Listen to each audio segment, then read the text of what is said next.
한나라를 발표하는 이영식입니다.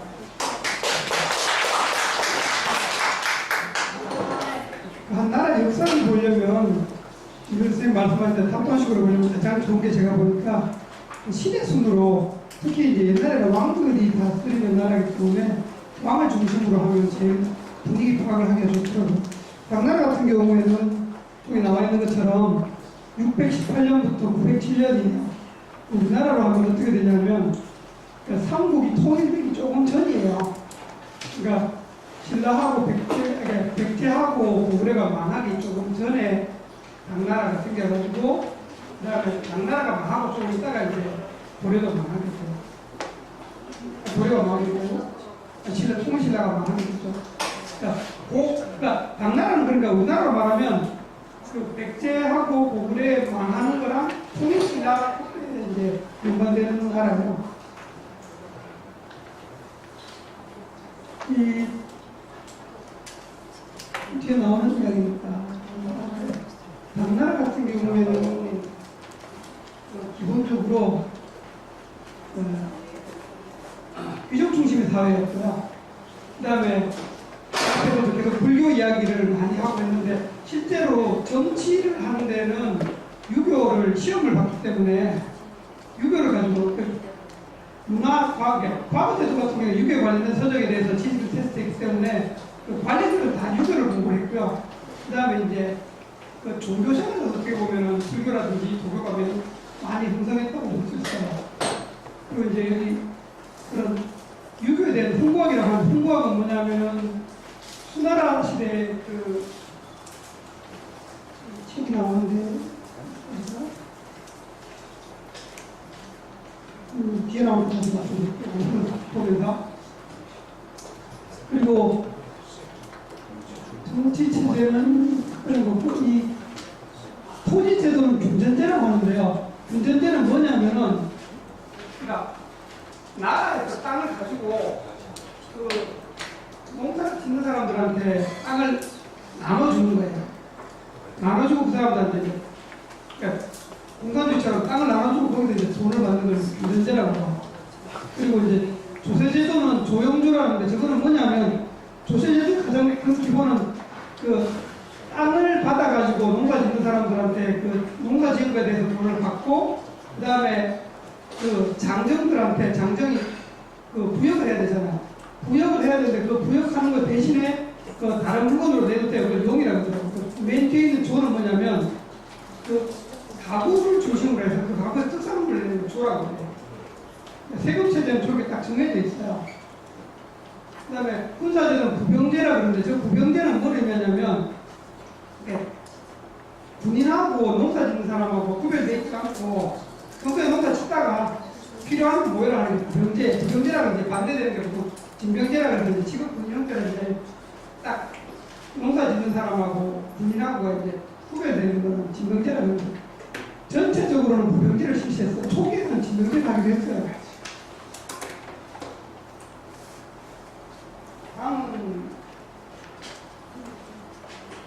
왕이 어쨌든 간에 왕으로 불리는 사람이 19명이 있어요. 첫 번째 당고조예요. 당고조는 왕을 모든 사람이죠. 특별한 거 없어요.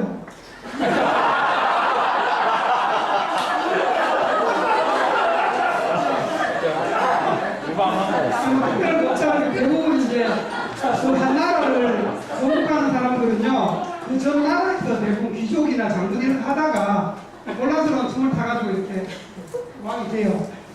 그러니까 전에 왕하고 친척이 있어요. 그런 거 아주 특별한 게 없어요.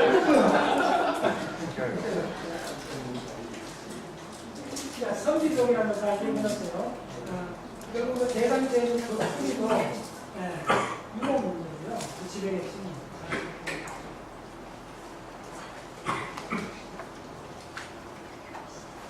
두 번째가 있는데, 두 번째가 강태종인데요. 강태종은 재위 연도가 한 20년, 23년 정도 돼요. 689년까지 하니까요. 강태종 이세민은 당나라에서 정치를 제일 어쨌든 잘 하고 군사적으로도 굉장히 강하고 해가지고 연호라고 하잖아요. 왕이 연호를 정관이라고 쓰는데 정관을 치라 그래가지고 당나라를 통시킨 사람이야. 당나라는 재밌는 게요. 중간에 많은 일이 있었는데 불구하고 당나라는 거의 적자를 통해서 이렇게 변동사항 이거를 반응이 생각보다 별로 없이 다 저가부자들 이렇게 내려가는 머리 주사를 보면 되게 다른 경우도 많은데 당나라는 생각보다 굉장히 그게 왜 내 생각에 왜 그러냐면 그게 그 당시에 유교라는 자체의 그 개념이 굉장히 강했기 때문에 그 시를 바꾸는 거죠. 역사혁명 자체가 굉장히 사람들한테 그걸 못 받았는 거예요. 그래서 다 못 받아도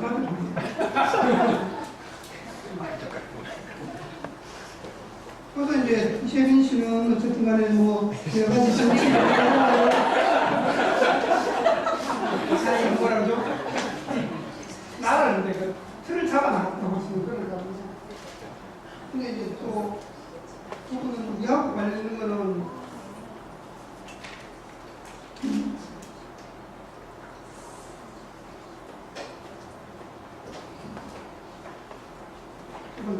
근데 장태종이 고구려를 침략하죠. 그죠? 침략해가지고 싸우는데 별로 재미를 못 봐요. 그래가지고 오죽하면 장태종이 자기 아들한테 유언처럼 고구려 치지 말라고 그렇게 치지 않았는데 근데 이번에 조사하면서 본 게 그 고구려하고 백제가 굉장히 강한 나라더라고. 다음 거의 총격전을 했어요. 죽기 살기로 했는데 결국은 못 이기고 사실은 그게 고구려 같은 경우에 벌집분들 죽으면 뭐 이렇게 연계에서 오는지 뭐 그다지 죽으면서 이렇게 내용이 일어나가지고 사실은 고구려가 망했지 전력상으로 거의 밀린 적이 없는 나라고. 그거라도 고구려한테 싸우다가 그렇죠. 시기 가서 많이 그랬죠. 그 신라도 대단한 게 어쨌든 간에 하고 난 다음에 이제 당나라가 신라까지 먹으려고 하다가 붙어서 못 먹잖아요. 제일 당나라 힘을 썼을 때가 그때까지, 고종 때까지. 그 뒤에는 별 힘을 못 써요. 근데 이 고종 이후로 나가면 이제 누구 이야기가 나오냐면 측정무 얘기가 나옵니다. 측정무는요, 도대체 얼마나 연관되냐면 측정무는 고종의 마누라죠. 고종의 마누라는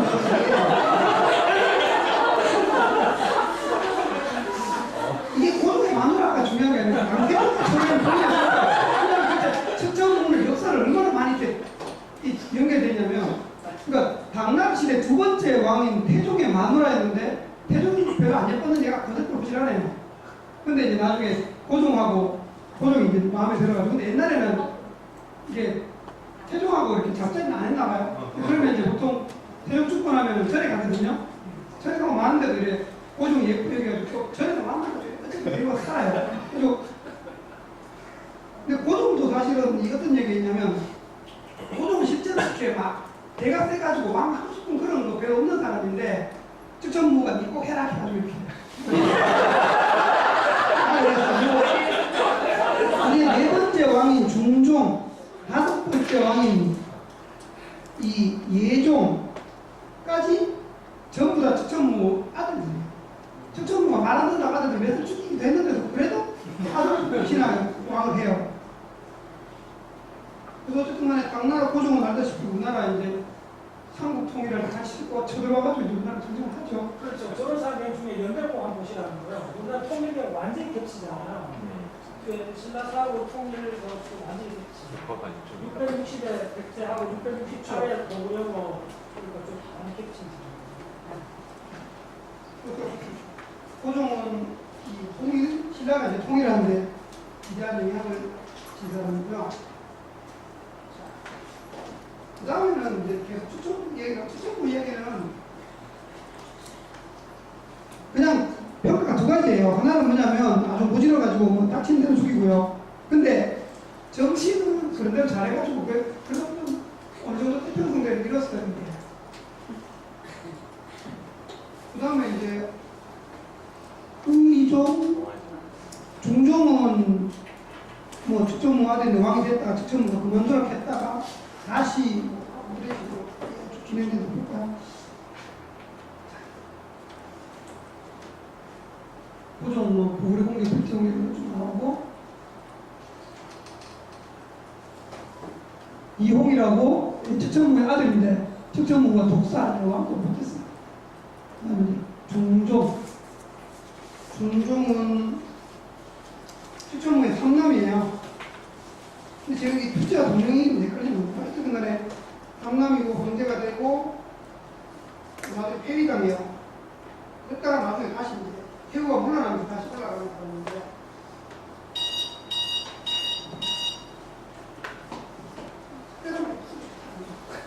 그냥 뭐 워낙 측정무가 이거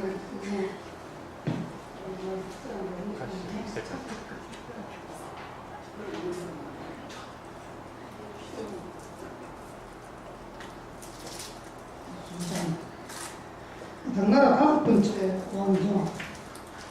어머니는 측정무였고요. 역시 후대왕은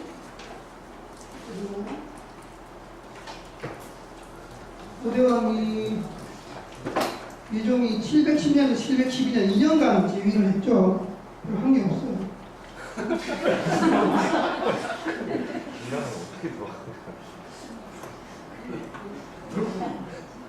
그 다음에 이제 6번째 왕이 현종인데요. 이제 이게 그 사이에 무슨 일이 있냐면, 그 예종이, 측정무가 이제 죽으면서 예종이 왕이 다시 되는데요. 그 예종을 누가 죽이냐면, 지금 마누라가 왕하고 싶어서 죽여요. 근데 그 다음에 이제 아들이 현종인데요. 현종은 양귀비라는 연관돼 있고요. 현종 같은 경우는 어떤 일을 했냐면, 사실 외척들이 조정에 많이 들어있을 때는 현종은 엄마가 위신데요. 그 집안도 싹쓸이해요. 그리고 할머니 무시의 집안도 싹, 외척들 싹 정리해요. 딱 정리하고 난 다음에, 그래서 어느 정도 이제 현종 때는 이 나라는 좀 괜찮아져. 그래서 이제 이걸 기원해치라고 해가지고 어느 정도 당태종 이세민 이후로 번영을 이끌었대. 번영이 좀 나라가 되락했는데 그러다가 이제 무슨 일이 생기냐면은 이 양귀비가 등장한다라고 해요. 현종이 양귀비한테 정신이 팔려가지고 양귀비의 친척들이 다 돌아서 나라를 이제 전쟁한다 그래요. 나라를 시작해요. 그 과정에서 이제 알록산에 많이 일어나는 일이 뭐냐면은 양귀비가 알록산을 좋아하는데 알록산하고 사사명이 쭉 찾아보니까 이게 중국 민족이 아니에요. 저쪽에 저쪽에 이슬람 그쪽 사람들이에요. 그 안씨가 예, 그쪽 사람들이에요. 그래가지고 어쨌든 간에 양귀비는 알록산을 좋아했는데 근데 알록산하고 누구하고 사이가 안 좋았냐면 양귀비 오빠인 양충인가? 그죠? 그 사람하고 사이가 안 좋아서 둘이서 싸워가지고 이제 알록산이 난을 일으키죠. 그 난을 일으키는 바람에 이제 그 다음부터 어떤 일이 벌어지냐면 알록산하고 사사명이 난을 일으키면서 왕이 없으니까 밑에 있는 변방에 있는 무인들한테 도움을 받잖아요. 절도사한테 그 사람들 도움을 받으면서 그 다음부터 이제 그 사람들 통제 능력으로 하기 시작해요. 당나라가 이제 꽃들을 기점으로 해가지고 그런 일이 생겨요. 그러니까 이게 중국사에서 대표되고 로마가 대만 위에 스카이적으로 공생 들이면서 망하는 동통이에요. 그러니까 저게 이쪽이 뭐냐면 호한 융합, 호한 통제 이런 개념이었어. 근데 이렇게 생각하셔야 돼요. 그러니까 장관 있는 그때 그 장관의 이후에 반이 저 위에 유목민들이 있어요. 그러니까 중국 하북 쪽 위에는 아니 유목민들이 들어가고 많이 살았어요. 한 이거에 반 정도 그렇게 섞여 있었어요. 있는데다가 틈만 있으면 이 아들이 이제 그 용병으로 들어가고 그 다음에 나중에 와서 같이 하고 이렇게 되는 거예요. 그래서 나온 게 그 56국 나라들이 이렇게 번지러운 이유가 다 그랬단 말이에요.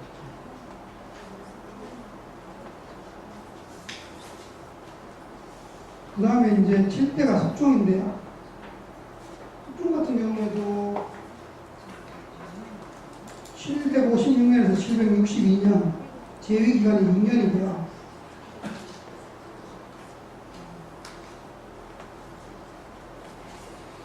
몸이 별로 안 좋아서 날아가고 가슴 틈도 없이 지나가요. 오늘 석종 특별한 게 없어요.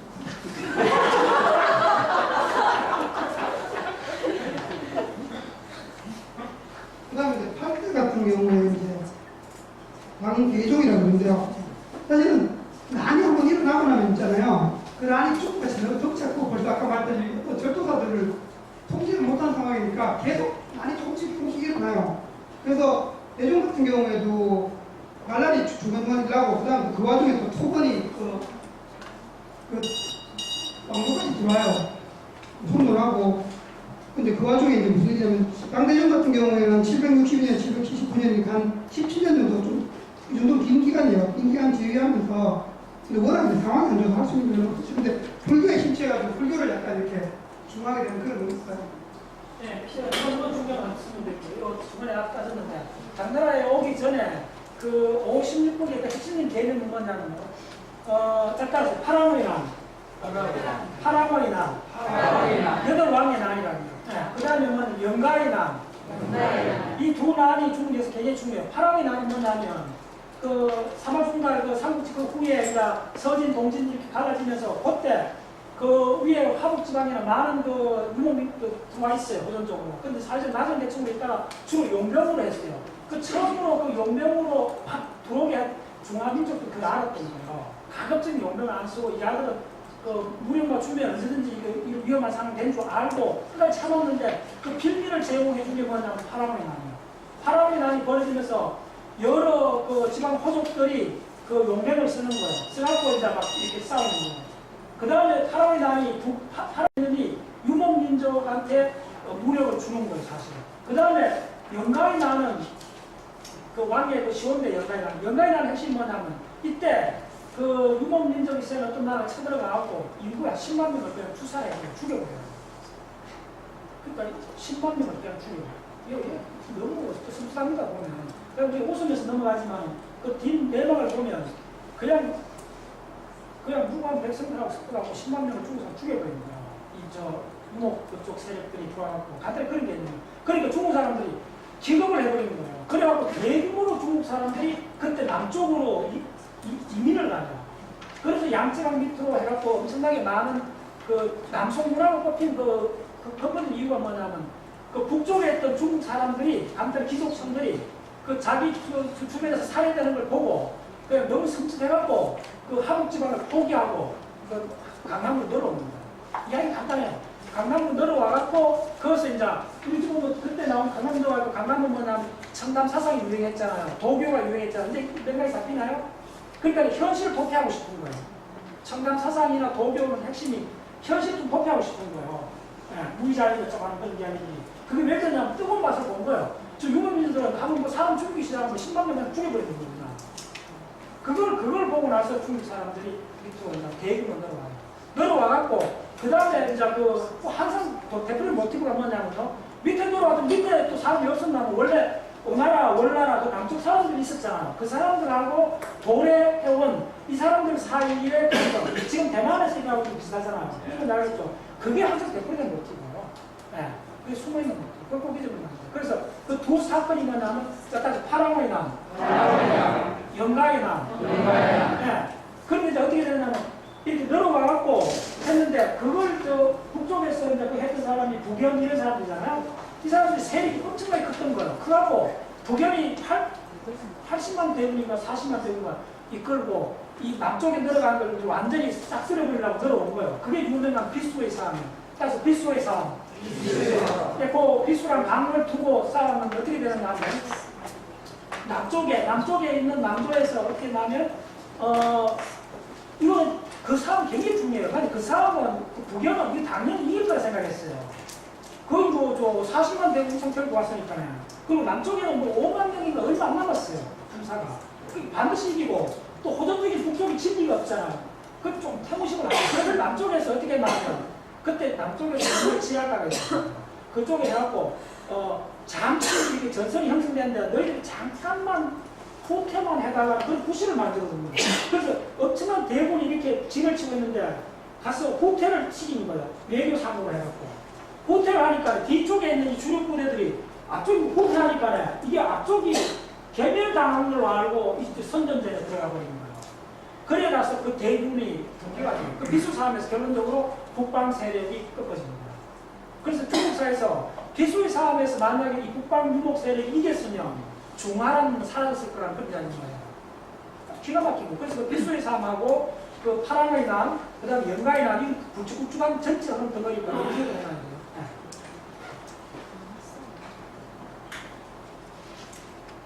그래서 이제 그 다음에 이제 그러니까 별일 없는 게 아니고 별일이 아니라 이제 왕이 통일이 할게 없었다 이거. 이때 태평성대야. 당 특종이 나오는데요. 특종은 8대왕인데 제위 기간이 길어요. 760에서 779년. 779년, 805년, 25년, 26년 정도 되고요. 이때 이제 중국이 다시 조금 부흥하게 돼요. 중앙 집권도 강화하고, 그래서 이때를 뭐라고 하냐면 중흥의 치라고 하는데, 재밌는 거는 이때 그 나라를 부강하게 하기 위해서 판관들을 많이 등용해서 쓰게 돼요. 근데 그게 나중에 독이 돼가지고 중국이 판관들 때문에 뒤가 계속 망가지게 돼요. 그때 그때 이후로 이제. 네, 이것도 중국 사회 대표된 모습을 좀 하는데 판관하고 외척은 한나라 때부터 뭐라 그랬냐면 그걸 탐구라고 했어요. 그 다음에 이제 그 국품관임법, 따라서 국품관임법, 국품정중법, 같은 이름입니다. 국품관임법은 뭐냐면, 위나라 때부터가 시작된 그 인재 등록 방법이에요. 그러니까 이 사람을 품평하는데 9등급을 나눈 거예요. 근데 9등급은 나중에 지금 관례상으로 흐르고 위에서 좋은 3등급은 귀족들이 다 차지하는 거예요. 그래서 이게 계속 굳어지다가 그 사람들이 어떻게 됐냐면, 그러니까 탐유하고 청유라는 개념을 아셔야 돼요. 탐유는 외척하고 한간이 탁한 분이라는 거예요. 누가 그렇게 이야기했냐면, 이 귀족들이, 자기들이 이제 그 관료로 간 귀족들이 이걸 탐유라고 다 비판을 했어요. 비판하다가 이 탐유, 청유가 나중에 어떻게 됐냐면, 청유가 이 중국 사람들이 남쪽에 다 안 들어가서 그게 귀족으로 정착이 돼요. 그게 정확히 우리나라 뭐냐면, 우리나라 조선 때 훈구 세력하고 사림 세력 기억나죠? 바로 그 모티브예요. 예, 그하고 비슷한 모티브로 한간하고 외척은 탕유라고 했고, 선비들, 소위 말해서 문화인 귀족들은 청유라고 했고, 이 사람들이 남송에 남조에 들어와갖고 전부 다 뭐냐면 청남 사상이나 그 귀족 문화, 예술을 꼽혔던 거예요. 남조는 완벽한 예술의 왕국이에요. 그래서 노시인 같은 사람 뭐라 하냐면, 남북조 시대의 남조는 예술을 위한 예술의 나라였다는 거예요. 예술을 위한 예술의 시대였다. 남조 시대 딱 한마디로. 그래서 나온 게 고개지, 그 다음에 도연명, 그 다음에 왕기지, 그런 사람들이 활동했던 거예요. 그 다음에 10번째 왕인 순종은 1년밖에 재위를 못했으니까 그런 거고, 이제 11대 왕인 헌종은요, 재위기간이 한 15년 돼요. 그래가지고 사회개혁도 좀 하고 잘하려고 했는데, 이미 아까 말한 대로 황관들이 자리 잡고 있었기 때문에 황관들이 저항도 많았고요. 그래가지고 그런 중에 어떤 사건을 보면 태자가 중간에 나이가 들어서 죽어요. 19살인데 요절하니까 헌종이 이제 비통에 빠져서 부기가 도배에 빠지게 되고, 술 먹고 황관도 때리고, 그러다가 황관한테 죽어.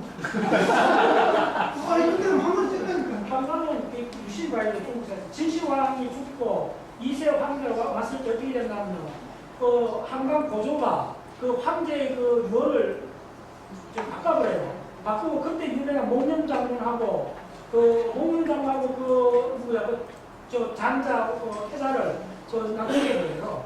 그러니까 한강 고조가 나요. 지금 그런 세계 제국 진나라가 망한 결정적인 그것도 황간장군이거든요. 12대 목종 4년 제위, 13대 경종 3년 제위. 대부분 어린 나이에 그냥 지휘했다가 지금 죽거나 14대가 문종인데요. 한 13년 정도 지휘를 해요. 혹시 이제 어느 정도 지휘기간이 있으면은 나이도 들고 기억정지를 폈는데요. 역시 황관들한테 계속 농락당하다가 독살당하고 15대 무종. 15대 무종은 지휘기간이 5년밖에 안 되는데도요. 황관을 배제하려고 애를 쓰고 하다가, 근데 재밌는 게 이제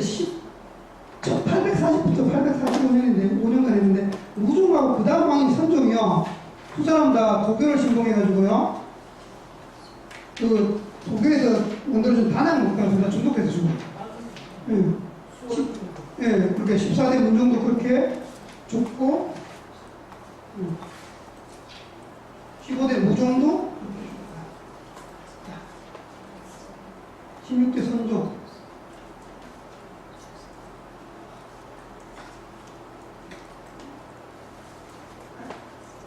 선종도 중독으로 사망을 하죠.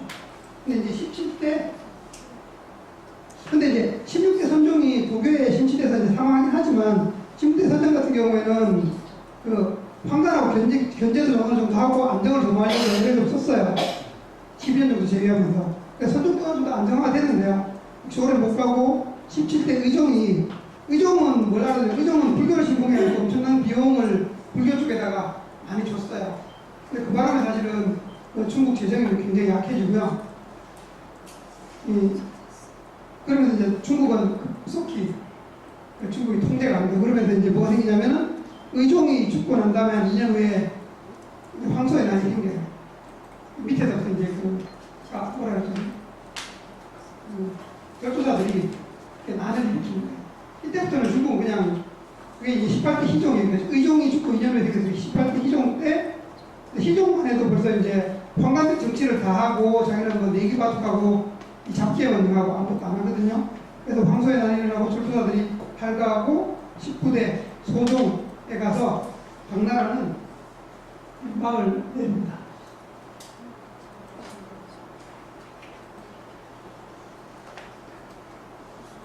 금전제는 아까 말씀드렸는 뭐 토지에 대한 이야기고요. 조영수는 금전제랑 항상 같이 실시되는 그런 내용이고, 홍보학은 아까 전에 말씀드렸다시피 그 유학에서 그 말은 역경, 시경, 서경, 예기, 춘추 저 5가지를 중심으로 해서 공부를 하고 공무 시험을 본 거예요. 선생님 말씀하셨듯이 얘기라는 게 어떻게 제사를 지내야 되느냐 이런 것들에 대한 이야기니까요. 그 다음에 이제 그 이 시대를 가면 빼놓은 게 200하고 여기 10을 적어봤고요. 주고